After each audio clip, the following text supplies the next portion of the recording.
আসেন আসেন শেষদি, এই যে আমাদের বেআই মেজু ভাবি, তার ভাই গোলাম রাসুল, আর এই হচ্ছে আমাদের শেষদি জুনি।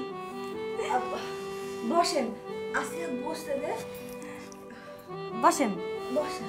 আপনি এসেছেন আমি জানি, কিন্তু দেখা করতে পারি নাই। বসেন না। কি হয়েছে আপনার? কি অসুখ? তা তো জানি না, তাই জানি অনেক বড় অসুখ। কবিরাজ দেখেন না? উনারে পত্তি খাওয়ান না? উত্তিও খাওয়ানো হয়েছে, কবিরাজও দেখানো হয়েছে, বুঝির কিছুতেই সারে না। ও, আমার মামা দেশে না একটা ভালো কবিরাজ আছে, আপনি কি আমার সাথে যাইবেন? বুঝি তো ঠিক মতো চলাফেরাই করতে পারেন না, আপনার সাথে কিভাবে যাইব? ওই যে বড় ভাবি আমাকে ডাকতেছে, আইতেছি আমি। মেজো ভাবির মুখে আপনার কথা অনেক শুনেছি। সে আসলে আপনাকে অনেক ভালোবাসে। হ্যাঁ, বুঝি ছাড়া আমার আর ভালোবাসার কেউ নাই। ছোটবেলায় আমার মা মরে যাওয়ার পর বুঝি আমার কোলে তুলে নিয়েছিল, আর আব্বাই। বলেন। না থাক। আচ্ছা, আপনি কি সবসময় এই ঘরে শুয়ে থাকেন? না না, সব সময় না।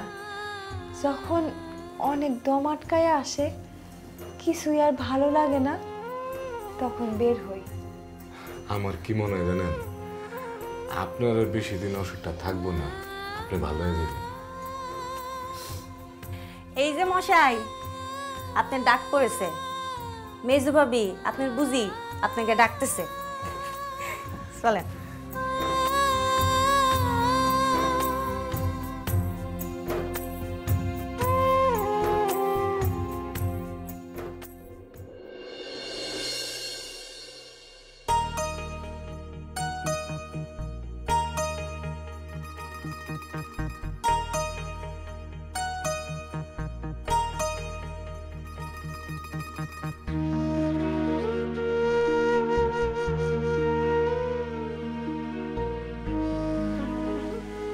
দাদা, আপনি নাকি কাদের পাল্লায় পড়েছিলেন? তারা নাকি দেশের স্বাধীনতা চায়। আপনি কি আমাকে তাদের গল্প বলবেন?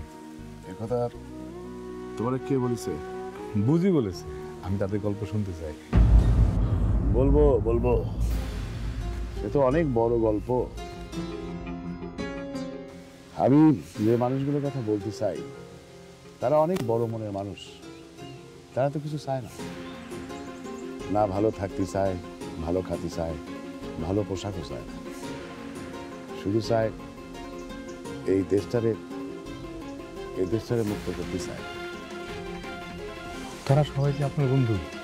তারা শুধু আমার বন্ধু না, তারা এদেশের প্রতিটি মানুষের বন্ধু।